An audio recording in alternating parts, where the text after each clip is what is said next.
Yun mga kalapatids, papakawalan ko na si Dagit hapon na mga kalapatids. Ayan, dalawa. Yung naka-club ring. 2 days na to mga kalapatids. Taga Surigao sa Kato. Yun nandito kanina mga kalapatids.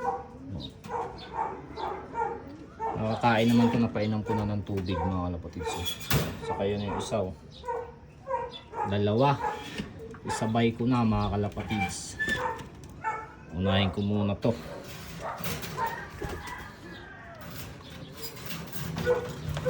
Bukar yung kanina.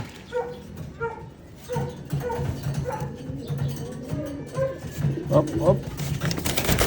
Yun. Nahuli mga kalapatids.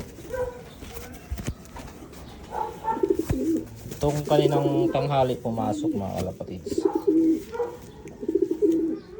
Ayan isa. Walang wala mga kalapatids. Ayan o. Yeah!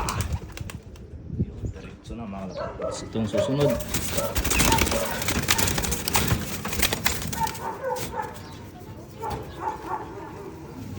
Dito ko naman pakawalan sa kabila mga kalapatids.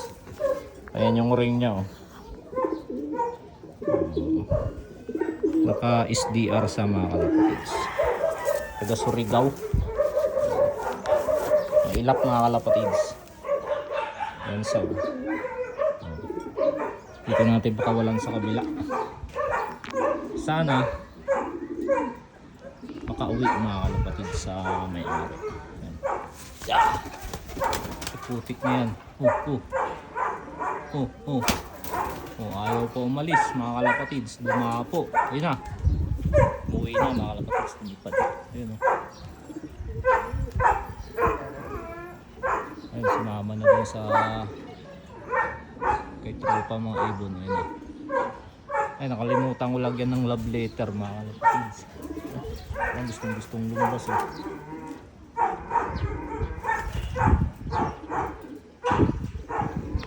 Saka ito, pakabalan ko na rin. Dagit ng 5 taon na to. Ayun. Pakabalan ko na rin ito isang dagit. Ngayon mga dagit, ang dami. Ayun. Yeah. Dumapo pa agad sa bubong mga kalapatids. Wala na dito yung dagat. Sarado mo natin. Ayun, sumabay siguro dun oh. Nako, nandito yung dagat mga kalapatids. Yun oh, nasa gitna oh.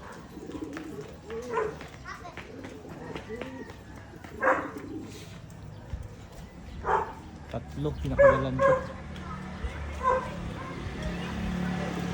Ayun na yata ang dagat, lumayo na mga kalapatids. Ay bumabalik pa oh. Yun oh. Wala na, lumipad na mga kalapatids. Yung sa gitna dyan. So yun lang mga kalapatids. Pinakawalan natin yung 3 dagit ngayong araw. Bah!